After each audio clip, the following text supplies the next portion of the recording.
Kendrick. Oh, Kendrick, did they make you the captain of the project? He's got They just did. PowerPoint. They just did.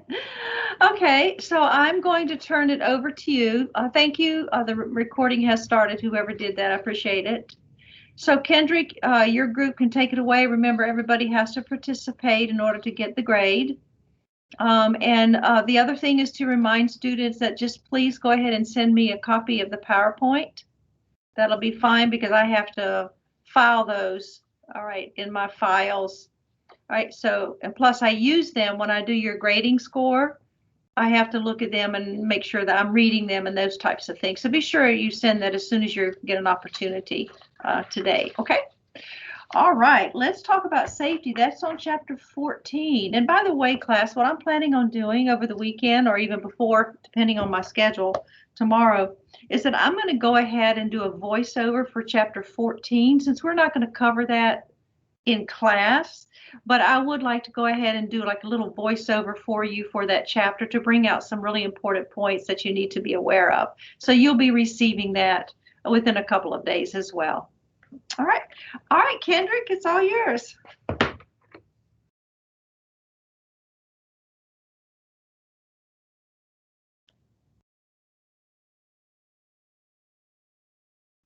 Do you see that?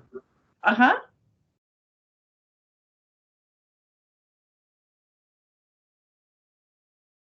Oh, I love that picture. So class, as we're going through these projects, you might want to jot down a few things that you might want to ask the class or the presenters, I should say, because we will kind of talk a little bit about the presentation. And if you have questions, wonderful comments, all of those things, please take some notes and we'll do that at the end. Will we have access to these PowerPoints? Yes, they're being recorded. Okay. Yes, so remember, I think it's a 21-day policy. I think y'all are probably aware of that. But the actual PowerPoints to study for the exam? Oh, that's a good point. Yes, Kendrick, are you able to upload those to the students? Or do you want me to put them in now? No, not right now, because no, we don't have to do it now unless you know how to do it faster. Do y'all have a platform that you can upload things to? Can you put it in the chat? Maybe discussions or something?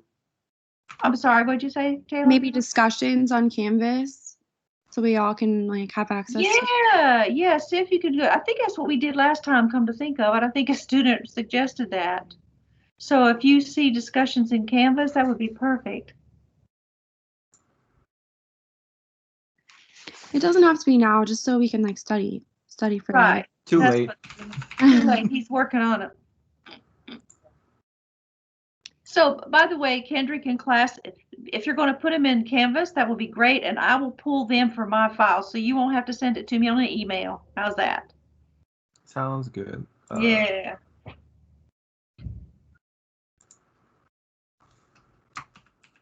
And by the way, class, I do use these for testing purposes as well, because it's the material from our chapter.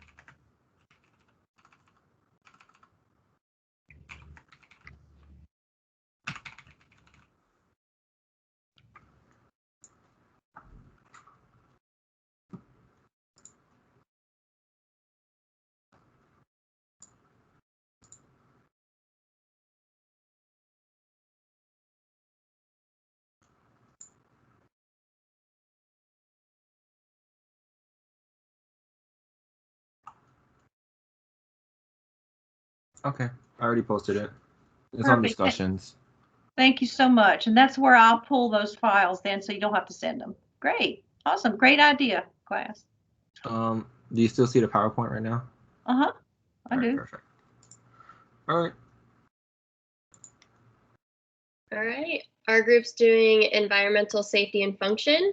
And it's Amy Dang, Heather Detweiler, Leland Flynn, myself, Alexis Hamilton, Kendrick Hugh, and Uma Urgi-Baiba.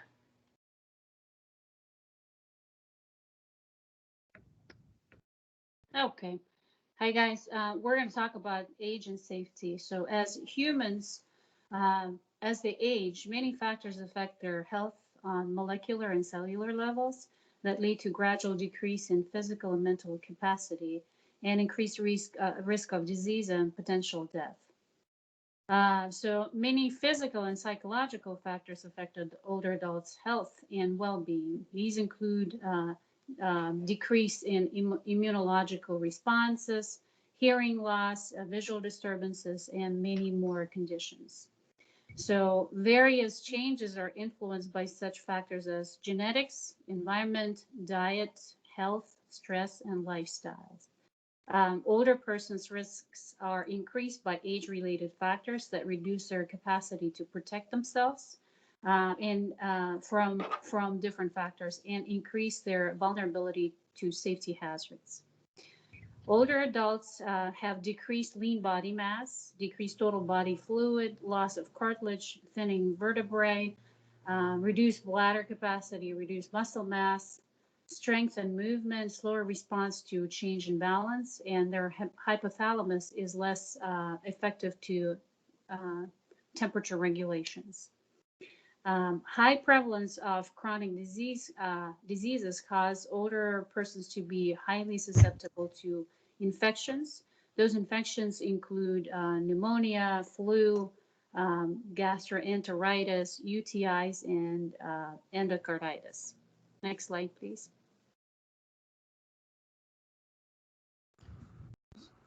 So, health and biological risk factors. The injury rate for adults, older adults, is 196 per 1,000 persons injured. These are among those that are 65 and older.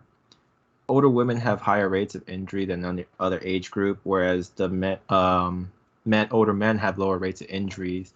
This can be also contributed to the fact that women do tend to live longer than men, and men tend to die at an earlier age than women.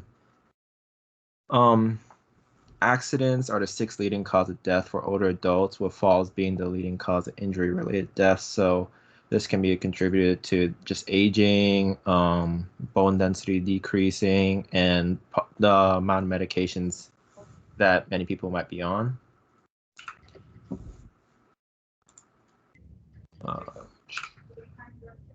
And then older adults have an altered antigen antibody response, and they are more prone to having chronic diseases that cause them to be more susceptible to infections.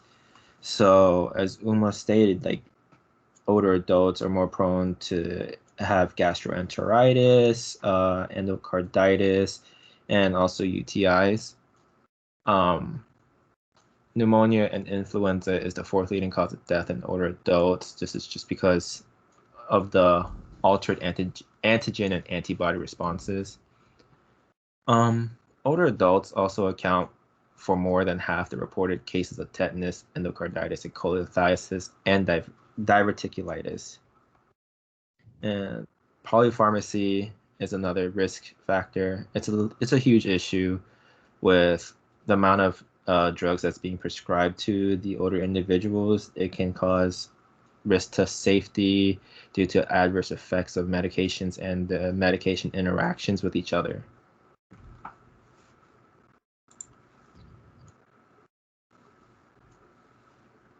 As I mentioned before, environment is one of the factors that can promote health, well-being, or activities of daily living for older adults. We'll look at micro and macro environments, and I'll talk a little bit about micro environment. So micro environment is an immediate surroundings, furnishings, wall coverings, lighting, room temperature, and room sounds. Positive environment fosters continued development and stimulation and satisfaction to promote psychological well-being. And as a matter of fact, we would utilize Maslow's hierarchy of needs to make appropriate adjustments to improve patients' psychological and physiological conditions based on what stage of hierarchy ladder they're at. Because with age, humans experience sensory changes such as, if you could go to the next slide, I'm sorry, diminished smell, taste, vision, touch, we should pay attention to aspects such as lighting. So lighting, we're talking about the visibility because of diminished acuity, orientation, sometimes they could be confused because of the medication or if they are dehydrated. The mood and behavior. So biologically, we're talking about, if it's too dark, they might be depressed. If it's too bright, they're disoriented and they're annoyed and irritated. Temperature, so as we talked about, their subcutaneous fat tissue is diminished. So that affects their natural insulation, and they're more sensitive to changes in temperature. Therefore, it affects their performance in terms of movement and energy. So on all levels, it affects their psychomotor activity. Colors. So colors could influence their mood and appetite and visual stimulation or distract them. So a little bit of an example.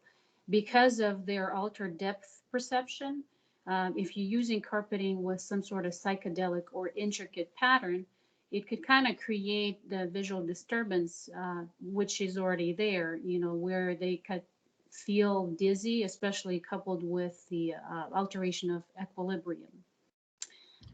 So we'll talk a little bit about scent. Heather will mention about it later, but scent and aromatherapy is very helpful to enhance the mood, or say, for example, you could incorporate in daily living, like, bake something to enhance their mood and predispose them to better appetite. Massage oils, floor coverings. For floor coverings, a lot has been talked about the carpeting for comfort and warmth because that kind of gives you that cozy feel, which has pros and cons. So, for example, uh, if someone has a shuffling gait, it makes it a hazardous situation for them because they're more prone to tripping and falling and injuring themselves. Or say, for example, if somebody is in a wheelchair, because of their limited strength and muscle rigidity with age, they're not able to use their wheelchair by moving themselves. It requires a lot of strength and stamina to move around. So for that reason, we'll assess it based on individual level of mobility. And then we're looking at the sensory stimulation, such as drapes, soft lighting, scent, soft music, all around, all of the factors that are considered to be in inside environment. Noise control, obviously, we want to make sure that the music or the TV at the right volume, because if they can't hear, a lot of times they could be shy. They don't want to admit that they are experiencing hearing loss. So we want to promote that and say, okay, well, we need to be considerate. And one of the biggest factors is the bathrooms because of their diminished bladder size and the function. They pay frequent visits to the bathrooms. So we need to make sure that their bathrooms are utilized to their best capacity. So we want to look at factors such as flooring, lighting, bathtubs, accessibility, stalls, faucets that are easily opening, toilets of the right size, height rather, and the presence of electrical appliances that would serve as a, not disserve actually, as a hazard. All right, I'm done. Next person, please. All right, so bathrooms, one of the big things is nocturia, which is getting up at night to use the restroom frequently because of their diminished bladder size. To avoid falling or tripping on the way there should be night lights on in the bathroom or lighting up a trail to the bathroom to help with visibility until they can turn on the light switches. To reduce the chance of falling, things like towels and trash bins should be hung up or put out of the way, and electrical appliances like hair dryers or shavers, things with cords should be stored away so that they won't catch themselves on them. They should also avoid throw rugs that aren't properly secured to the floor so that they won't slip and slide around. They can get like double-sided tape, uh, things like that to properly secure them. Although bathroom falls are rare because of their location, things like the sink, the toilet, the side of the tub, falling there is more dangerous. And a good idea to reduce falling and help with balance is to have grab bars to help them with standing up from the toilet or stepping out of the shower. They can also have a bath seat in the tub or the shower so that they won't slip and fall while bathing themselves. They could have a toilet seat booster so they don't have to sit down as low. And always electrical appliances should be kept away from the tub or shower to prevent electrocution. And as the older adult has a decreased sense of touch, water that is too hot can lead to them being unintentionally burned. Next slide, please. So the macro environment, these are things in the larger world that concern groups of older adults or the entire older population altogether. These are things like the weather. Down here in Florida, it's very hot, and we get a lot of snowbirds during the winter because it's not so cold. And so older adults from states up north will spend a lot of time driving hundreds of miles to get down here. This will increase traffic, and the long drive can lead to fatigue and cause an increase in MVAs. Older adults also drive slower, which can be hazardous on roads like the interstate or the turnpike because other drivers will suddenly come up on them at a high speed. Also, with their lower response times, older adults won't react fast enough to the high speeds on the interstate or the highway, and they can get caught up in accidents that way. There's also risks for night driving because of their diminished sight, so they won't be able to see the road properly, and they could also get lost as a lack of daylight can disorient their sense of direction. And like I said, Florida is very hot, especially during the summer, and can cause the older adult to want to spend less time outside, which would lead to a decrease in vitamin D, which will lead to bone deterioration. And this can also lead to an increase in fractures when they do fall, which would compound their reduced mobility. Next slide. Okay, so next I'm gonna discuss the psychosocial considerations for the older adults.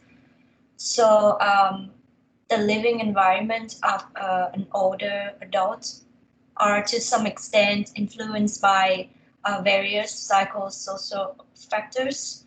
So in other words, their feelings and behavior influence and are influenced by their own environment or surroundings.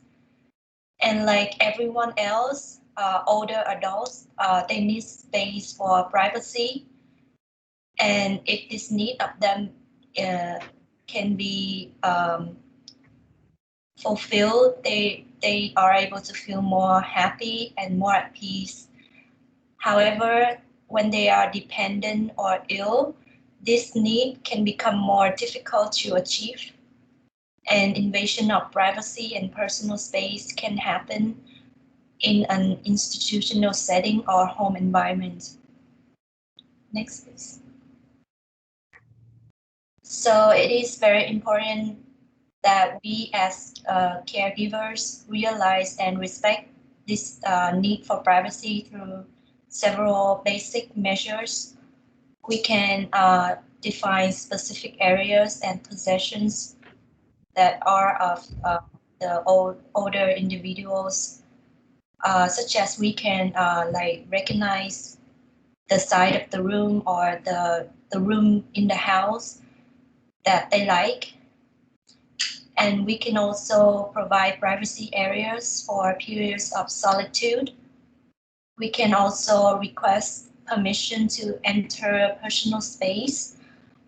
For example, before coming into contact with an older adult, we can politely ask like, may I sit next to you, or is it all right to come in? And also we can allow for maximum control over their space, because the regulation of privacy and personal space may be one of the few controls that the older adults can exercise. Next, please.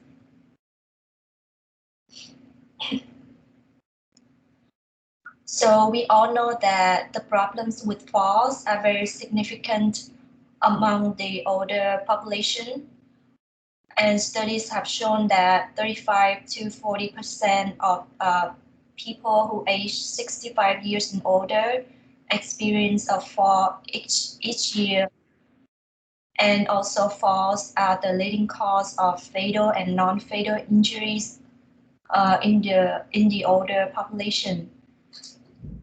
And even when we have to know that even when an older adult falls and sustains no injury, they may still develop a fear of falling. And this in turn may discourage them from wanting to engage in activities of daily living. And due to this fear, many other problems will follow, such as increased dependency, uh, loss of function, and a poor quality of life. So there are a few risk factors for falls, such as many changes that are age-related, such as decreased visual capacity, urinary incontinence, urinary frequency. They can also, the improper use of mobility aids can also lead to falls. Polypharmacy is also a big problem that is correlated with falls. Disease-related symptoms such as orthostatic hypotension, which is very common among the older population, and that problem can lead to falls very easily. Sometimes the caregivers of the older adult can be very incompetent in taking care of them, and that also can lead to falls as well. Next, please. So the important goal to do is to try to prevent the fall before it happens. And there are certain things that we could do to achieve this goal. Nurses, they are very good with their assessment skills, so they can use this to carefully assess the older patient for their history of falls, and also they can use this assessment skill to predict the risk for future falls and then plan their interventions accordingly.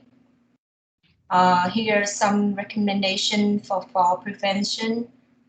For at home, the older adult can use prescribed eyeglasses in all of their ADLs.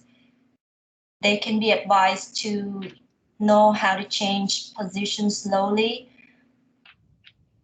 And they also can be advised on the proper use of assistive devices. Adequate lighting is also very, very important. And so is regular medication review.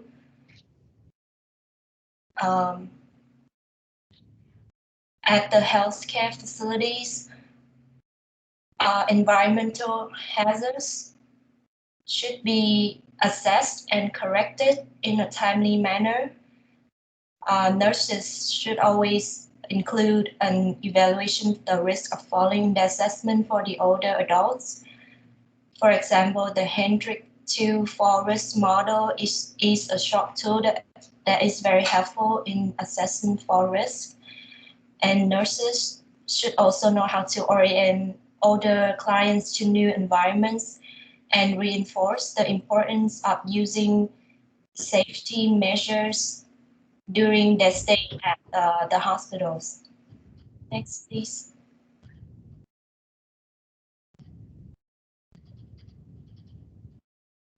So with physical injury like falls comes a lot of psychological trauma for the older adults. A history of frequent falls can precede the risk of trauma. There are some factors that can contribute to trauma, and these are just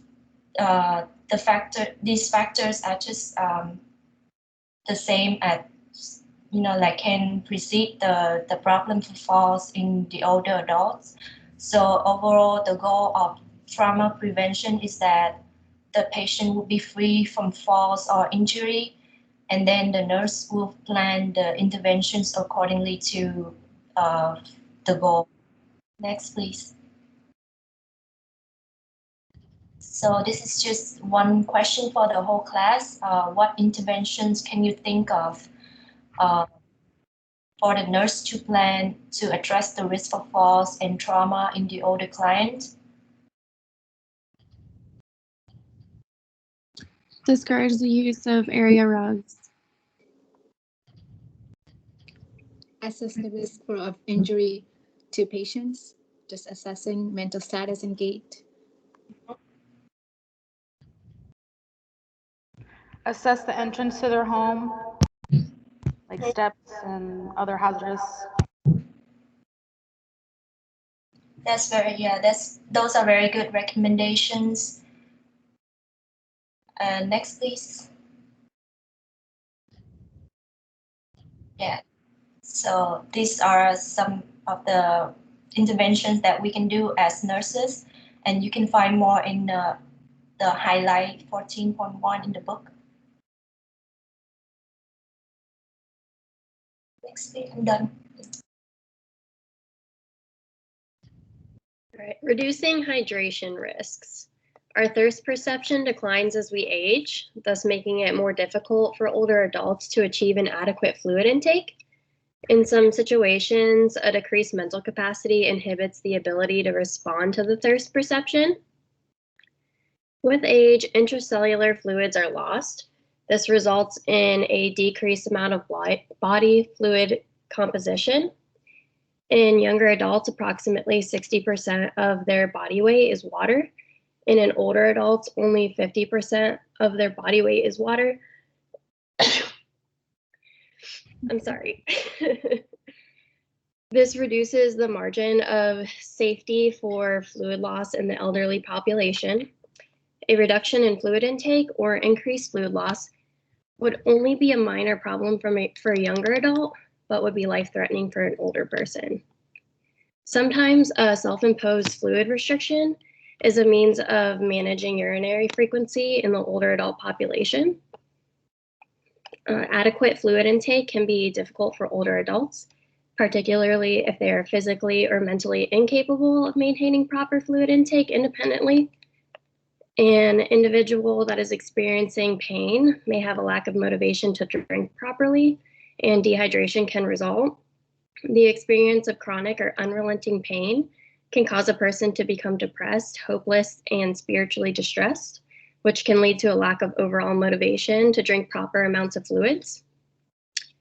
A large portion of the older adult population is unfortunately depressed or demented, and they're incapable of maintaining proper fluid intake on their own. And some medications such as diuretics, laxatives, and oral hypoglycemics can all cause dehydration in some of the older adult population. Next slide, Kendrick. All right, fluid restriction predisposes older adults to infection, constipation, decreased bladder distensibility, and can also lead to serious fluid and electrolyte imbalances. Dehydration can be life-threatening for the elderly because of their decreased amount of body fluid composition. Severe dehydration can present as confusion in the older adult population and can often be misdiagnosed as dementia. Overhydration at the other extreme, the older adults are more sensitive to overhydration, which is also life-threatening. This is caused by their decreased cardiovascular and renal function. Overhydration needs to be considered if intravenous fluids are needed therapeutically. And overall fluid requirements, unless contraindicated, older adults should ingest at least 1,500 milliliters of fluid each day. Many sources other than plain water can provide this requirement, including soft drinks, coffee, tea, juices, Jell-O, ice chips, and fresh citrus fruits. Next slide. Reducing nutrition risks. Several factors contribute to the older person's reduced need for calories. The older body has a decreased amount of lean body mass and an increased amount of adipose tissue. Adipose tissue metabolizes slower and lean tissue and does not burn calories as quickly. Basal metabolic rate declines 2 years for each decade of life after the age of 25 years old, which contributes to weight gain even when the same caloric intake of younger years is consumed. The activity level for most older adults is usually lower than their younger years. Because caloric requirements and intake are often reduced later in life, the ingested calories need to be of higher quality to ensure an adequate intake of other nutrients. All right, limiting dietary fat intake to less than 30% of total calories consumed is a good practice for older adults. Fiber is particularly important in the older adult's diet. Soluble fibers found in foods such as oats, beans, and sweet potatoes can help to lower cholesterol levels, improve glucose tolerance in diabetics, and help prevent obesity, cardiovascular disease, and colorectal cancer. Insoluble fibers promote good bowel activity and can be found in grains and many fruits and vegetables. Carbohydrates provide important sources of energy and fiber. However, because of a decreased ability to maintain regular blood glucose level, older adults need a reduction in carbohydrate intake. A high carbohydrate diet can stimulate an abnormally high release of insulin in older adults, and this can cause hypoglycemia, which can also present as confusion. Protein intake should remain unaltered, 10 to 20% of the older adult's diet, and at least 1 gram per kilogram of body weight is necessary to renew body protein and maintain enzyme systems. Although the ability to absorb calcium decreases with age, 1,200 milligrams of calcium is still required in the older person's diet to maintain a healthy musculoskeletal system and to promote the proper functioning of the body's clotting mechanisms. Older adults may benefit from calcium supplements, but they should discuss their use with their physicians to ensure that other medical problems don't contraindicate them. And an intake of 400 milligrams of vitamin D and 420 milligrams of magnesium is also recommended to facilitate proper calcium absorption. It's recommended that older adults eat at least 5 servings of fruits and vegetables daily, but unfortunately only about 1/3 of older adults consume the recommended amounts. Nurses can make suggestions on the variety of ways they can be consumed, for example, in smoothies and yogurts or mixed into gelatins. Next slide. And indigestion and food intolerance are common among the older adult population because of decreased stomach motility, less gastric secretion, and slower gastric emptying time. Anorexia can be related to a variety of conditions, including medication side effects, inactivity, physical illness, age-related changes such as decreased taste and smell sensations, reduced production of leptin, and gastric changes that cause satiation and smaller volumes of food intake. In the older adults particularly, the death of loved ones, loneliness, financial worries, and living with effects of chronic conditions could cause anxiety and depression that decreases appetite. The incidence of dysphagia increases with age and most commonly results from gastroesophageal reflux disease or neurologic conditions such as strokes. Constipation is common among older adults because of the slower peristalsis their inactivity, side effects of medications, and a tendency to have less fiber and fluid in their diet. If food intake is reduced to relieve discomfort, nutritional status can be threatened, and laxatives can also result in diarrhea, leading to dehydration and nutritional deficits. The factors contributing to malnutrition include decreased taste sensations, decreased smell sensations, side effects of medications, reduction in the ability to chew, slower peristalsis, decreased hunger contractions, reduced gastric acid secretion, decreased absorption of the nutrients due to intestinal blood flow, reduced intestinal blood flow, and a decrease in cells of the intestinal absorbing surface. And also, poor oral health and hygiene can lead to poor food or fluid intake in the adult population. Next slide. Okay, so which of these nutritional requirements is congruent with the older adult population? Increased caloric intake, decreased protein intake, decreased carbohydrate intake, or increased fat intake? Any takers?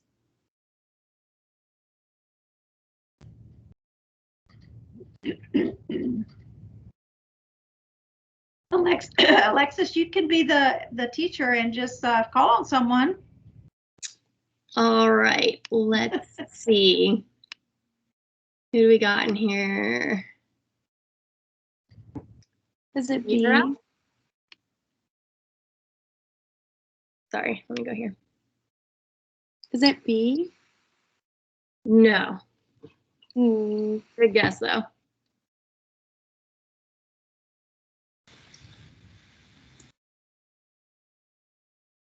A. Nope.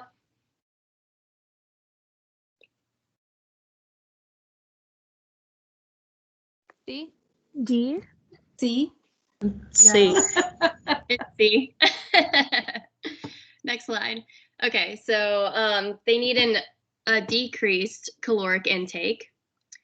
Protein intake remains the same, 10 to 20% of their diet. They need a decreased carbohydrate intake because of their reduced insulin resistance and overall decrease in caloric requirements. And then they need a decreased fat intake as well. Next slide. So some changes experienced with aging, along with limitations imposed by highly prevalent chronic diseases, create special environmental problems for older people. Some sensory deficits that they go through with their vision. Some of these things include presbyopia, which is the farsightedness caused by loss of the elasticity of the lens. And this can make it really difficult for the older population to focus and visualize on objects that are right nearby them. The cornea can become less translucent and transmit less light, so more external light is then needed to produce adequate images. The sclera can, the opacity of it can become decreased, which allows more light to enter the eye, causing their colors to be seen more washed out and making more contrast necessary. Yellowing of the lens is also common, which can cause distorted color vision, particularly for browns, beiges, blues, greens, and violets. Senile cataract cloud lenses, and this can cause just like the glares that they see to be more bothersome.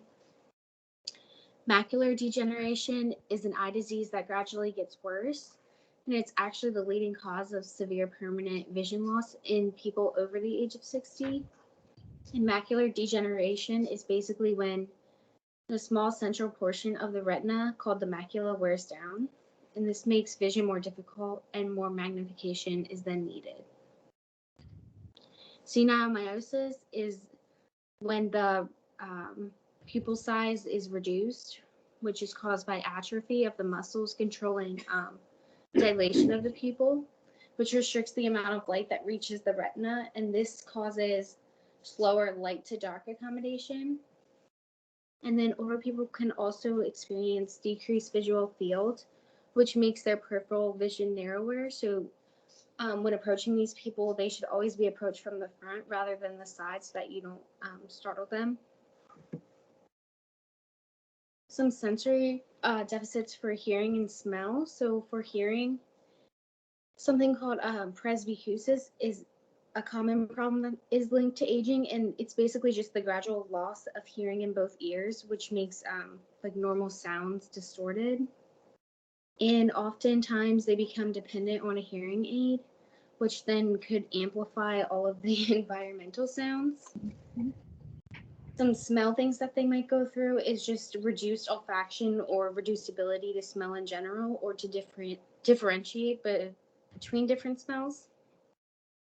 This becomes a problem when things like odor, smoke, or gas leaks become difficult to detect. So with the older population, a lot of times they're recommending electric stoves instead of gas stoves. Next. And then for touch, they experience a less discriminating touch sensation or less stimulation from textures. And they also can experience reduced tactile sensation, which can create an inability to differentiate between temperature. And this becomes a problem because it could lead to burns if they don't know something's hot and they don't take their hand away. For taste, they lose taste receptors. So older adults often use excessive amounts of salts and sugars in their diets without even realizing it.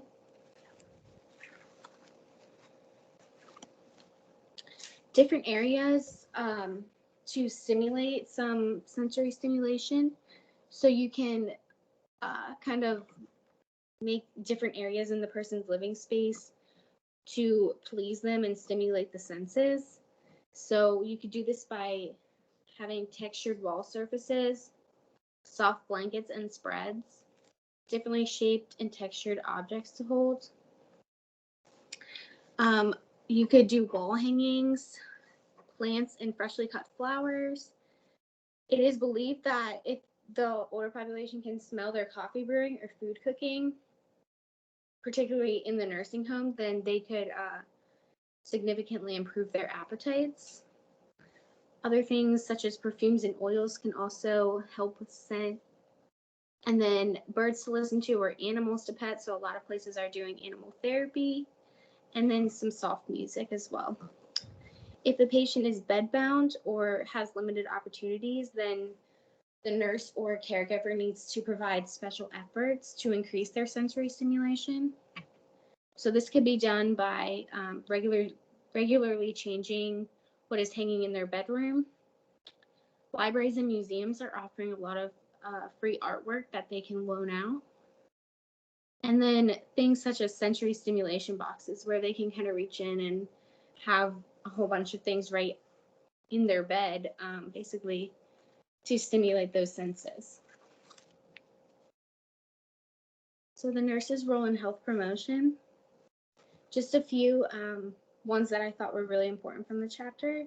So older adults take longer to recover and risk more complications when an injury or other problem occurs. So prevention is really the key to safety with the older population. To reduce hydration and nutrition risk, you want to make sure that they are getting adequate fluids, maintaining appropriate quality and quantities of nutritious foods. And then oral health is also important for that. Want to address any risks associated with sensory deficits. So this could be providing good lighting for them or eliminating clutter on their stairwells. Want to address risks associated with mobility limitations. So this is kind of like just eliminating those rugs or slippery floors and providing shoes that are going to give them traction and fit them properly. Preventing infection. So you want to have them avoid contact with people who have known or suspected infections or large crowds during flu season as well. And their vaccines should always be kept up to date.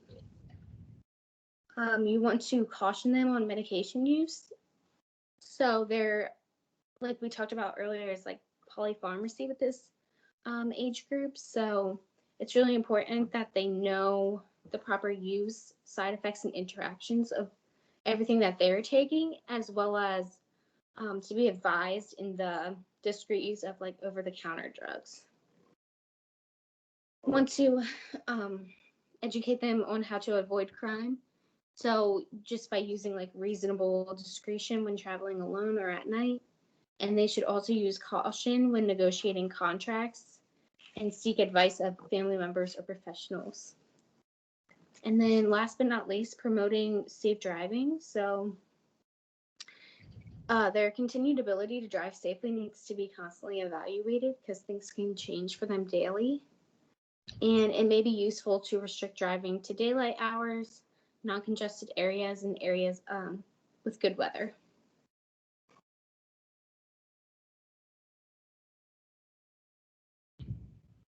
So this is just a reference from the textbook.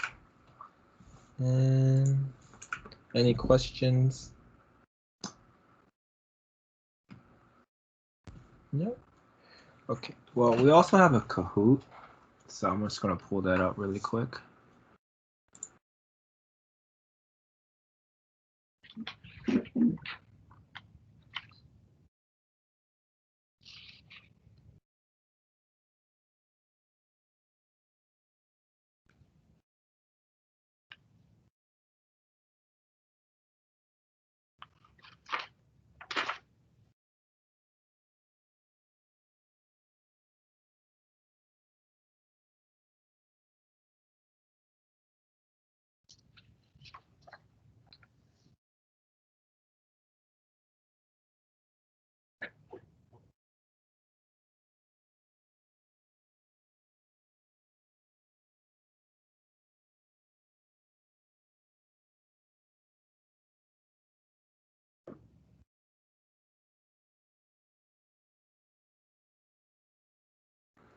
Can you see my screen?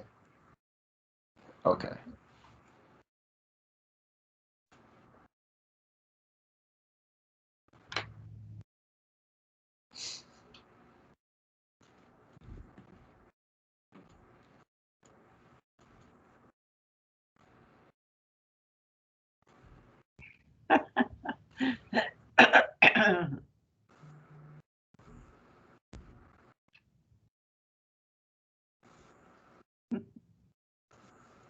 I love your words there, class.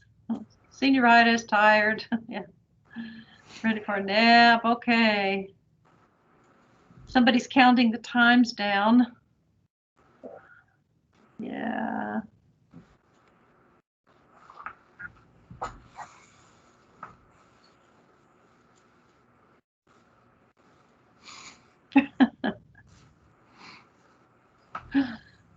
There you go. I like that nurse. That's the positive one, right? Yeah.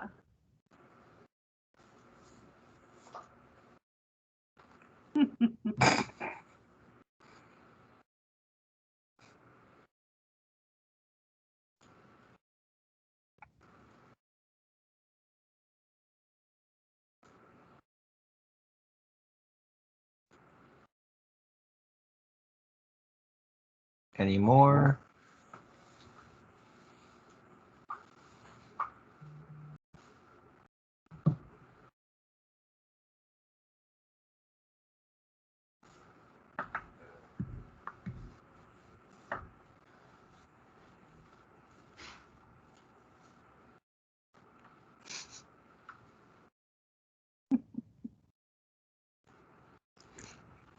Okay, so most people are on, I'm going to start it, but the pin should be somewhere in the corner.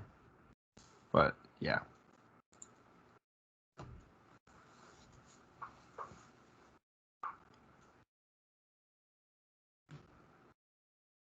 So what is the fourth leading cause of death in older adults?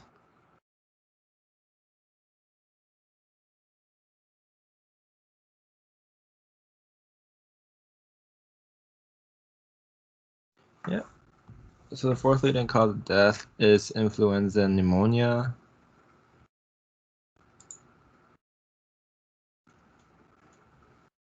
Help don't need help. What are the measures to respect privacy?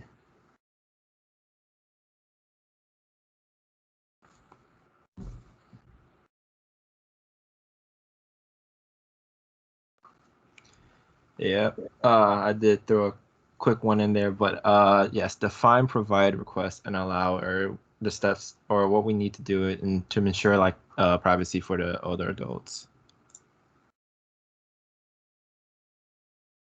Ooh. Mm.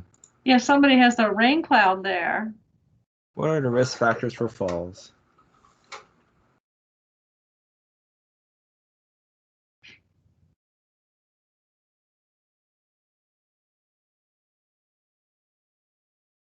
Man, I'm kind of upset nobody chose TikTok. But yes, unsafe clothing is one of the risk factors. Is one of the many risk factors. Oh, catching up there. True or false? Can colors affect the appetite of older clients?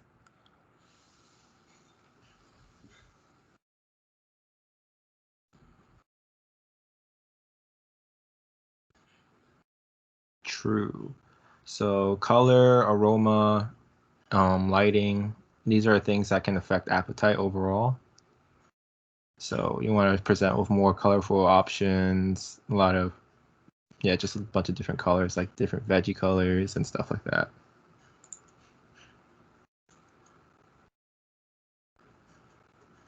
All right. Which of these nutrition requirements is congruent with the geriatric population?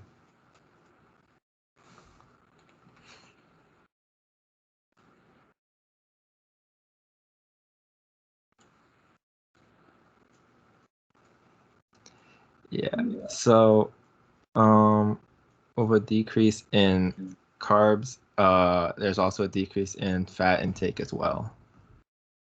Altered protein intake.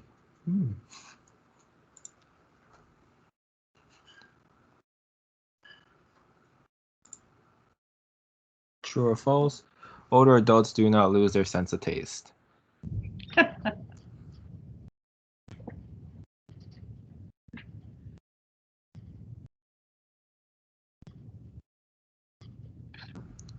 False.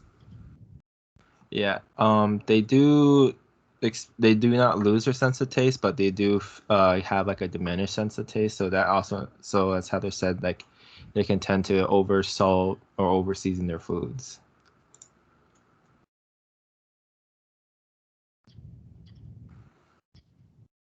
What should nurses do to promote nutrition?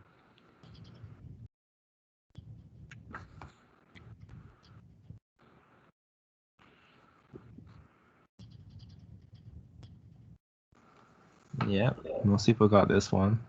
Pretty simple, pretty straightforward.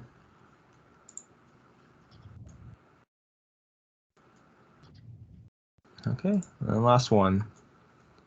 What is not part of the microenvironment?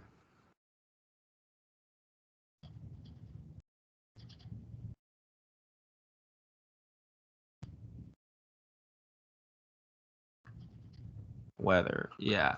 So furniture is part of the microenvironment. Microenvironment is what's within the area. And macroenvironment is what's outside of like the immediate area. And let's see who won.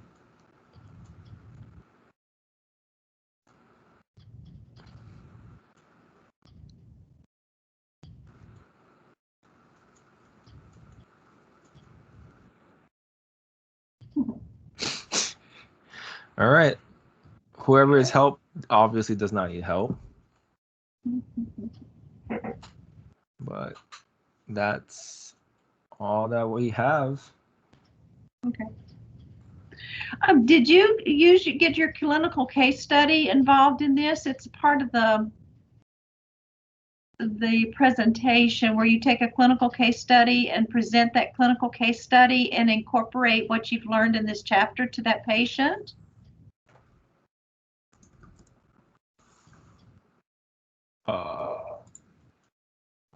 We didn't see that in the rubric. In the assignment instructions that we went over, the presentation, in step 2, each group presents a case from their clinical experience that covers the topics. So in other words, you're going to use a case study from any of y'all's case studies and put it together and then apply some of the things that you have learned from this chapter to that particular patient. Would y'all like to prepare that for maybe next week? Yeah, sure. Or Yes, I can, please. I mean, how in depth do you want us to go? Because like my patient had polypharmacy and they were providing like extra safety precautions. And so I can kind of talk about her if that's enough, but I don't know how much you want. Sure. Well, basically what you do is you write up like a little presentation of the case of the patient, and then you apply whatever you feel is most pertinent for that patient. What's the most important things of that patient that apply to the safety chapter? That'll be fine. It needs to be written up as well, okay, and put into your PowerPoint. Okay. So we look forward to that. Will that give you enough time? Yeah. Next week? Mm-hmm. Okay, so we will let you go ahead and start us off next week with that because we would love to see that. So as whoever's doing the next group, be sure you don't forget that piece, okay? So does anybody have any questions or comments about this presentation that you'd like to share?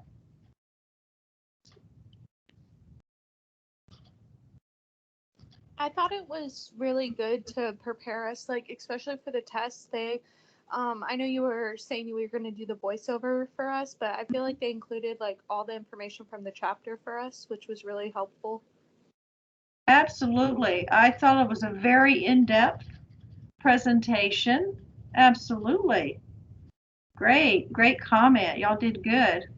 Any other comments or any questions that you might have of the group about this chapter? It helped me realize I did a wrong answer on one of the ATIs where it said I answered that you could put down a throw rug with a rubber backing on a tiled floor. Oh, okay. All right. That's a good point. Because even with a rubber backing, what could happen with the patient? They can trip. They can still trip over that because even if the rug didn't move as they are walking along, and sometimes our older patients will shuffle a little bit, they could just shuffle right up against the rug. So that's why we don't recommend any type of throw rugs for our older population. Yeah. Well, good. That's something that you've learned from this. That's awesome. All right. Professor Stevenson? Yes. That part of the presentation, would you like it on Tuesday or Thursday? Oh, I would say, let me see. I just don't want to overcrowd us. Hang on a second. I have my weekly calendar here. Why don't we do it on Thursday? Because we have a presentation on, it looks like the 4th. Yes, we have a nutrition and hydration on the 4th. So why don't we add that to Thursday the 6th? How's that? Okay, thank you. Sure thing. Sure thing. All right.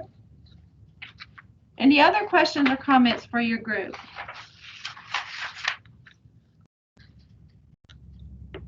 Well, let me just say, I think it was a really excellent presentation. I totally enjoyed it.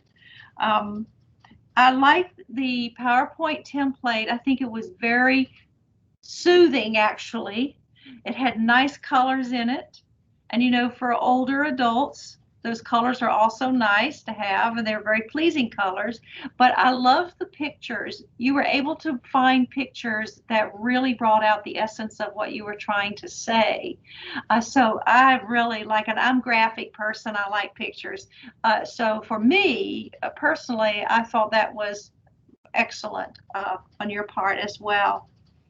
A couple of other questions I have for you. When you were doing your studies, did the textbook mention how hot the water should be for our older adults? Do you remember? Or how the max heat for our patients? Because these hot water heaters can go up to about 140 degrees or more, and that's pretty hot. That can cause scalding on a patient. I was just wondering. I believe it's under 120. Yes, it's pretty low, maybe about 105 or so. I'm not testing you on that. I'm just wondering if that occurred. And of course, the energy companies and the electrical companies, they also make comments about on their hot water heaters about that. However, one of the things on a hot water heater I just recently found out is that at 105 or 110, that water is not hot enough really to kill major bacteria that's in your water system.